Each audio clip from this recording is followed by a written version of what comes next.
The Russians and Justin Danforth get it done for the Jackets tonight. It is something we all wanted to see. Let's discuss today on Locked On Blue Jackets. You're Locked On Blue Jackets, your daily podcast on the Columbus Blue Jackets, part of the Locked On Podcast Network.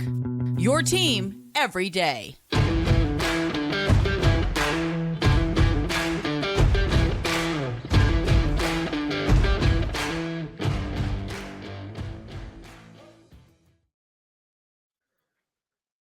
Welcome to Locked On Blue Jackets, part of the Locked On Podcast Network, your team every day. I'm your host, Hayden Heilshorn. There's somebody new here with me today. I don't know who this guy is. Just kidding. It's Jay Foster. We haven't done an episode together in quite a minute, but we're here to talk about the good, the bad, and the ugly of your favorite team and ours, the Columbus Blue Jackets. Before we get going, thank you to the everydayers for making this your first listen every day. Locked On Blue Jackets is free and available on all podcast platforms. We're free on YouTube and the SiriusXM app. Today's episode is brought to you by Sleeper. Download the Sleeper app and use promo code LOCKEDONNHL to get up to $100 match on your first deposit. Terms and conditions apply. See Sleeper's terms of use for details. So Jay and I live in different time zones. It's a little bit later for Jay. This would normally be an episode where he would just be like, yeah, I watched the full game. I can't talk about this game. But after that one, I think you wanted to get on and talk about it because that was the best the Jackets have looked all season. You said it's the best they've looked in years. Great game tonight. Yeah, just holy jeez. That was a phenomenal game from start to finish. I was kind of looking at the stats and stuff. I was like, oh, who had good games? Basically everyone had good games. Just no complaints. I have no complaints about this game. Goaltending, excellent. They figured out the scoring. They figured out the defense. They allowed probably a few too many shots, but they outshot the Boston Bruins. And I did not see this coming at all. Even predicting a win for the Blue Jackets, I was like, yeah, it's going to be close. They might goalie the Bruins, but what a win! Like that's genuinely. I don't know. They haven't looked this good all season. I don't know if they looked as good as this at any point last season. So the thing is, Jay, is like the Blue Jackets won tonight. They shocked everybody. But the truth is, this has been them the last 4 games, for sure. The last 4 games, maybe even all year, honestly, because I feel like, Jay, they've played a lot of games against good teams where they've played good. They just literally haven't scored the goals or maybe haven't had the power plays to really, stay in games. But Columbus all year, and correct me if you feel differently, but I feel like the Blue Jackets all season long have played up to their competition in every game, have just lost a ton of heartbreaking games, i.e. the one that just happened on Sunday. But tonight, things go good for them, and things are starting to go good for them. And I just can't help but wonder, do they have life this season? Like, is it too late for them to start pushing for the playoffs? I know it's too early to be talking about it being this late, but it feels late for how early it is in the season. But I guess I'll just ask you, is it too late for them to make this push for the playoffs? if the Blue Jackets play like that for the rest of the season, they can do anything they want, frankly. Like we haven't even really talked about Spencer Martin. Like, he was phenomenal. He deserved that shutout tonight. Poitras goal, unfortunate. The Beecher goal, even more unfortunate. Just a really, really stupid goal. But he still comes out of this with like a 950 save percentage. I kind of said this in yesterday's episode as well. Like, for the first time in a long time, I'm not worried about Blue Jackets goaltending. The Blue Jackets have 2 goalies that are performing above expectations right now, which I genuinely don't know the last time that was true. It's been a minute, maybe since Bobrovsky left has this been true, I just this was just really exciting. I'm not quite ready to be like, yeah, this is a playoff team yet, but I'm seeing a lot of good things. I'm seeing, and it looks like they're learning from their mistakes finally, because how many times this season have we kind of gone in and looked and gone, right, okay, they made a stupid mistake and then they do the same thing like for 3 consecutive games. We've kind of seen it a little bit here. They have just kind of turtled in the third period. They did it against New Jersey and were lucky to get away with the win. They did it against Carolina and it screwed them. They didn't do it as much against Boston. Boston outshot them 13-9 in the third period, but the Blue Jackets never really took their foot off the gas, and they never did. They didn't turtle. They played like it was an actual period and not like a 20-minute penalty kill, which is a really, really good sign. Johnny Gaudreau looks like Johnny Gaudreau again. I thought he had a really good game. All of the Russians continuing to impress. Marchenko, I think, is officially back.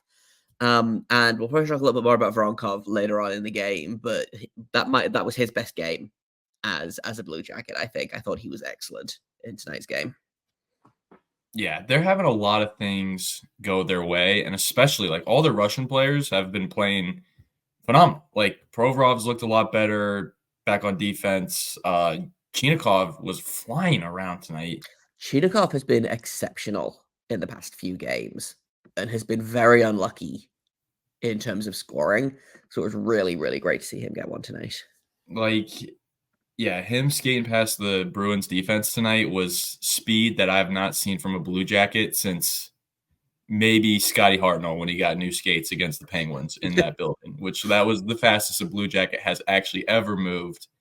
Or when Jeff Rimmer called big Josh Anderson with speed moving down the ice. He was a fast player too. But yeah, they looked so much faster than the Bruins tonight. And it was just, we'll get more into the semantics of the game because it was just such a fun and entertaining back and forth hockey game. But, I look at the Blue Jackets right now and they have a 7-7. They're 7-12-4, 27th in the league right now. They are the only team that's played 23 games, so they have played the most. I know that doesn't really matter because it's too early, but it is worth noting. I don't know. It just feels like the climb that they're going to have to make to get into the playoffs is just so ridiculous. Even for they just had so many losses in the first part of the season that really crushed them. And it's nice to be getting wins now, but I just wonder, is it too like it's literally past Thanksgiving, American Thanksgiving, when you have said they got to be in it. It's past, and it's kind of looking too late for me. Even. Yeah. So the Blue Jackets are currently 5 points out of the second wildcard spot, which is currently held by the Toronto Maple Leafs. They've played 4 fewer games, but have 23 points. The Blue Jackets have 18 points. The tricky thing is, I think the Blue Jackets are going to continue to improve, but it's not just will the Blue Jackets improve, it's will the teams in front of them continue to fall. Montreal, I assume, will continue to fall. Like the Islanders, the Sabres are struggling at the minute. So, it's not out of the realm of possibility, but I'm not quite ready yet to be convinced that this is a playoff team. But 3 wins in their last 4 games since breaking the losing streak. And there's life in this team. Mm-hmm. They're not dead yet. They're not dead yet. It's so true. Anything can happen. That is just an absolute fact. Anything can still happen. And it's not like they haven't been getting smoked in their losses. That's the thing that I keep going back to is they played so well in all those games that they did lose that they're kind of if they just can get some puck luck and just continue to build confidence and maybe even improve on what they have already built in these 4 games, then they are going to continue to fly up the standings. But let's talk about more about this game because, like I said, it's such a fun game. Blue Jackets feel like they rarely beat a team like the Bruins at home. So we're going to bask in it. We'll do that next on Locked On Blue Jackets.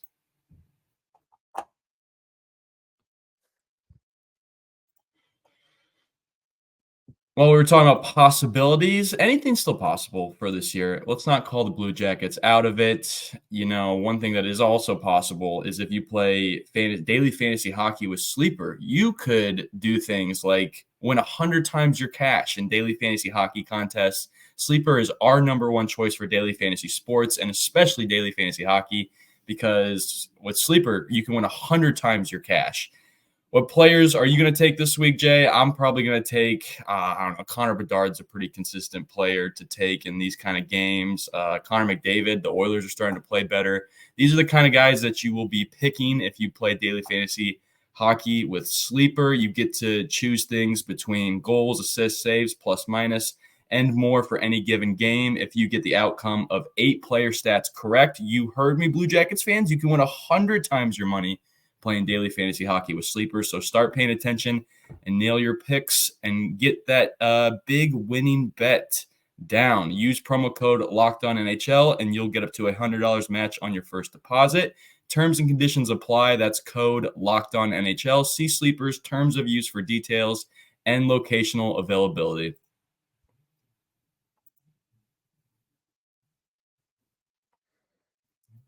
Just a phenomenal win tonight. I don't think there's any other way to put it. I think the Blue Jackets embarrassed the Bruins tonight. I'm going to say that. I think they might have embarrassed the Bruins a little bit. I know the Bruins are like we all watch this game. They're not playing their best hockey right now, like no doubt. But I think they probably went into Nationwide tonight thinking that this was going to be a win. This was going to be the game to get them back on the right track. And I think you mentioned the player already that I want to talk about here, but Spencer Martin. I mean, the way that he held strong against some of those odd man rushes that the Bruins had, I'm including Pasternak's one in the second there, who he just didn't get that shot off. He tried to go for that extra pass and it was too much. He ended up jabbing with Spencer Martin. And that was just a fun sequence because then you see Erica Branson come over and David Pastrnak, who has absolutely no reason to cower down to really anybody, just looked so small there. So that was a big moment in the game for me tonight because it just felt like yeah, you're not coming here and you're playing Blue Jackets hockey tonight. Like it was the first time this year, maybe not the first time, but definitely the strongest time this year I felt like the Blue Jackets were playing like for something bigger than themselves. And like it just seemed like they weren't going to lose that one tonight. Do you know what I'm saying? Maybe a little bit. I don't know. What were some of your favorite moments of the game tonight, Jay? Because there's so many to choose from. Yeah, I just want to talk a little bit first about the Bruins coming into Nationwide, and I fully agree. I think they thought this was going to be a get-right game. They just got 7 goals hung on them by the Rangers. They were embarrassed. They needed a win. I think this is their first 3-game losing streak in 2 seasons. The Bruins needed a win here, and I think sometimes teams get overconfident. And I spent the entire game basically tweeting or writing out a tweet and then deleting it of saying that the Bruins look extremely un-Bruins like tonight. They didn't look like themselves. They looked sleepy. They looked a little bit lost. Things weren't clicking. Jinxes aren't real, but also they might be. So I decided not to tweet that. But I fully agree. I loved Darren Pastrnak getting in Spencer Martin's face and then immediately backing off as soon as Erica Branson arrived. I thought that was hilarious. I think Chinakhov's goal was my favorite goal. Just because it was one of those goals where you heard the audible just pop of the crowd losing their minds. And he's been overdue for a goal for a couple of games now. So really, really great to see him get one. Honestly, I'm really delighted by this. I joked after the second goal. I was like, only Russians are allowed to score tonight. And then Chinakhov scored to make it 3. And I was like, oh, maybe only Russians are allowed to score tonight. And then they got the set with Marchenko. And it was just such a fun game. I keep going over in my head and I'm like, man, I could talk about this game all day, but it wouldn't be anything exciting. It would be me going, I love this game. I love this game.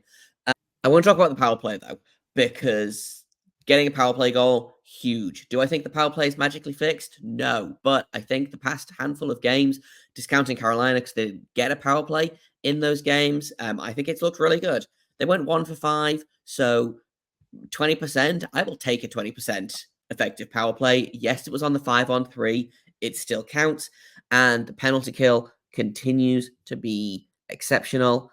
I don't know if this game has pushed them into first place for the penalty kill, but they are right up there. No, they are 0.2 of a percentage behind the Los Angeles Kings for the best penalty kill in the league. They're currently sitting at 89.2%. So just great work from the Blue Jackets. Oh, great work. I mean, that Chinakhov goal, it's funny that you said that was your favorite goal. I will admit, hand up, my iPad just absolutely lagged out for the 20 seconds that goal took place. I saw the replay of it and obviously was pumped. Actually, it was one of those moments where it lagged, and then like when it came back, the Blue Jackets were fist bumping on the bench, which is obviously like I don't care how they got it as long as they got it. But then once I saw the replay, yeah, that was a pretty electric goal for sure. And then the power play goal after that was obviously amazing. That felt like definitely like that was the goal that Nationwide had been kind of waiting for, right? Like, can we just get on the power play? And again, I know it was a 5-on-3. And I know the Bruins just had a terrible night, but can the Blue Jackets just look like they know what they're doing on offense for 20 seconds? And that's all it took, really. It felt like. I don't know how long it actually was into that 5-on-3 when the Blue Jackets got that Marchenko goal, but definitely felt like something sparked there. And then the way the game ended with Justin Danforth getting that empty netter was awesome. Crazy that the Bruins pulled the goalie with 6 I know. minutes. I almost feel bad that they scored an empty net goal because I think it's going to discourage more coaches from doing the early goalie pull. And I love when they pull the goalie with like 7 minutes left. I think I respect it so much. Like, you're down by 3.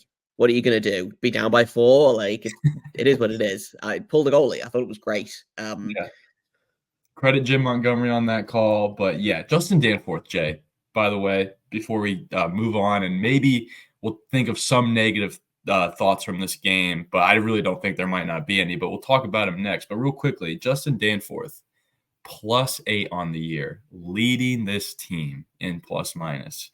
That is so awesome. I'm having so much fun watching him play this year. All right, up next, we'll talk about maybe any or all concerns with this team, maybe some that popped up tonight, if there even is some, and maybe look at the schedule ahead next on Locked On Blue Jackets. If you run a small business, you're an army of one, but you still need a CPA, bookkeeper, separate payroll solution, and more. Let Collective take care of the paperwork while you take care of business. If you're running a business of one, you're wearing many hats in your day-to-day. So with Collective, bookkeeping, accounting, you're going to need some of those when you're running your business. Collective is the #1 financial solution for freelancers, contractors, and self-employed entrepreneurs that lets you focus on your passion, not your paperwork. So let Collective handle your paperwork that you dread, corporate formation and compliance, taxes, bookkeeping, accounting, and even payroll. The best part, it's at a fraction of a cost of a CPA. So a great deal. Join thousands of solo entrepreneurs who have saved an average of $10,000 a year on taxes with their structure. Right now, Collective is offering 1 month free and no onboarding fee when you go to collective.com/LockedOnNHL and tell them Locked On NHL sent you. Tell them Locked On Blue Jackets sent you. That's a $550 value for free when you go to collective.com/LockedOnNHL and tell them Locked On NHL sent you. That's collective.com/LockedOnNHL. Tell them Locked On NHL sent you. Okay, so I will admit when the Blue Jackets lost Sunday to Carolina, it was the end of the winning streak, which was only at 2 games anyway. I was like, oh, well, this season's over. They needed to win that one. It's all over. I did not once think about that if you win 3 in 4 games, it kind of feels just as similar to a 3-game win streak, especially if that win is against the Boston Bruins, who are still, despite slumping a little bit, first place in the Atlantic right now. First place in the league, I believe. Yes, I will take this win any day, and I am not going to say a single negative bad thing from this game personally, because we will have plenty more games, I'm sure, to talk about negative things. Perfect Blue Jackets game tonight. Well done. Bravo, Blue Jackets. I don't know who to officially thank. Maybe Pascal Vincent. Probably Spencer Martin. Well, I'll thank Spencer Martin tonight. We can thank both of them. I want to give credit to Pascal Vincent as well, who he changed up the lines very early on, and put Voronkov with Sillinger and Chinakhov. And it's something I've kind of been mulling over for a while. Is obviously these reports came out. Voronkov's homesick. He wants to go home. He is really struggling to learn English. And I realized that he hadn't had a Russian line mate since they put Marchenko back on the Jenna Gaudreau line. Moving him to a line with another Russian player, and suddenly he has this incredible game. Like, I'm wondering if that's part of it. I'm wondering if part of it is the report that came out that, like, over the weekend he decided, actually, I want to stay. Apparently a bunch of Blue Jackets players, management, team employees were like, no, we love you here. We want you to stay. Like, and he changed his mind on that. But credit to Pascal Vincent for making a little in-game tweak that I think worked really well. I like the Texier line A Fantilli line a lot. It wasn't as productive tonight as I thought it might be, obviously because only Russians were scoring. But I liked that Voronkov, Sillinger, Chinakhov third line a lot. I think that third line could be a big problem for a lot of teams. So credit to Pascal Vincent for making that switch. Credit to the Blue Jackets organization for putting in the work to try and make a player who is unhappy in his current situation happy. And shout out to everyone. I think I said in my like little post-game tweet, I was like, everyone did just great. And I stand by that. Yeah, I mean, it was a great game. It was a phenomenal game, really fun to watch. And yeah, that Dmitri Voronkov news, when I saw that, well, first of all, it was like one of those things that you see on Twitter that you just are, as a fan, especially as a Blue Jackets fan, you're just like, can we go not this again? Can we go 1 month without hearing about a young player on the Blue Jackets that wants to either go back to his home country or leave the franchise entirely for a new franchise? Like, can we just stop hearing about that stuff? I mean, obviously you just hope that he can find a community, whether it's with the team or whether it's in the city of Columbus itself. But it sounds like he was encouraged by his teammates and players and staff, and even according to this Aaron Portzline report, his friends and family encouraged him to stay. So hopefully things start to turn around for him, and he just starts to – I'm sure that's just difficult. I've never been in a situation like that, being thousands of miles from home. I've literally living 10 minutes down the road from my parents. So I am just totally coddled when it comes to that. But, yeah, man, shout out Pascal Vincent for making that call.